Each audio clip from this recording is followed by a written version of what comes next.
এটা আমাদের প্রত্যেকেই জেনে রাখা দরকার যে ডায়াবেটিস কি। তবে ডায়াবেটিস ইনসিপিটাস এবং ডায়াবেটিস মেলিটাস এই দুটো কিন্তু একেবারেই আলাদা রকম ট্রাম।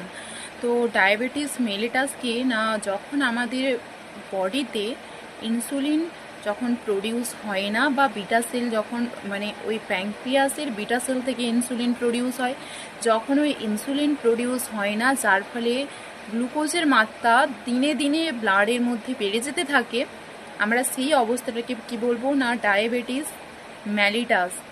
তো ডায়াবেটিস ম্যালিটাসের ফলে কি হয় না, অত্যাধিক পরিমাণ ওজন বেড়ে যায়, তাছাড়া তার হার্ট অ্যাটাক হওয়ার সম্ভাবনা থাকে, বিভিন্ন রকম তার কজ হয়।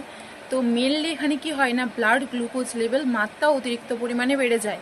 তো এটা দুটো হচ্ছে টাইপ আমরা মেনলি জানি, তাছাড়া আরও অনেক ধরনের টাইপ রয়েছে, যেমন প্রেগনেন্সির সময় ব্লাডে গ্লুকোজের মাত্রাটা অত্যাধিক পরিমাণে বেড়ে যেতে দেখা যায়।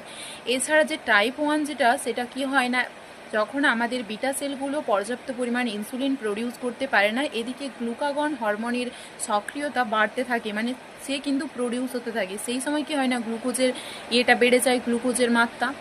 আর এদিকে গ্লুকোজ থেকে যে এবং টাইপ 2 যেটা, সেটা কিভাবে হয় না, যখন হচ্ছে অটো ইমিউনো, মানে এটা এক প্রকার অটো ইমিউনো রোগ, মানে